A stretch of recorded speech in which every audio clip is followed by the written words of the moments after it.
கொடுக்கவில்லை. குறுகி சிந்தி பாடுபட்டு மறுதலிக்கவில்லை.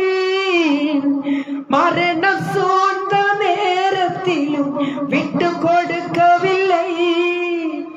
என்னை யோசித்தீரே இயேசுப்பா, என்னை நேசித்தீரே அப்பா, எனக்காக ஜீவன் தந்தீரே.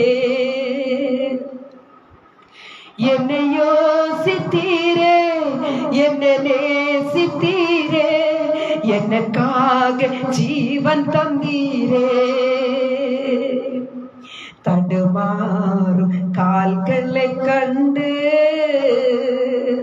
கண்கள் குளமாக போனதையா. പ്രിയമുള്ള ദൈവ മക്കളെ, ഹല്ലേലൂയ. യേശുവിനെ ചമ്മട്ടി കൊണ്ട് അടിപ്പിച്ചു. ആമേൻ. അവനെ രക്താംബരം ധരിപ്പിച്ചു, മുള്ളുകൊണ്ട് കിരീടം ധരിപ്പിച്ചു, കോലുകൊണ്ട് തലയിൽ അടിച്ചു. Praise the lord. അടിപ്പിച്ചു. അവനെ തുപ്പി. യേശു വ്യസന പാത്രമായി. ഹല്ലേലൂയ. യേശു വ്യസന പാത്രമായി.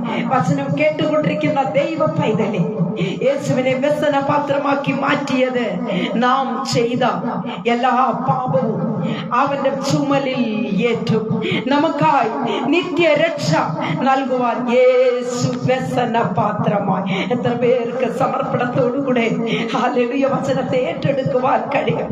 യെശയ്യാ പ്രവചനം 53 ഹല്ലേലൂയ ഇങ്ങനെ പറയുന്നു, അവൻ ഹല്ലേലൂയ സാഹസം ഒന്നും ചെയ്യാതെയും അവന്റെ വായിൽ വഞ്ചനയൊന്നും ഇല്ലാതെയും ഇരുന്നിട്ടും അവന് ദുഷ്ടന്മാരോട്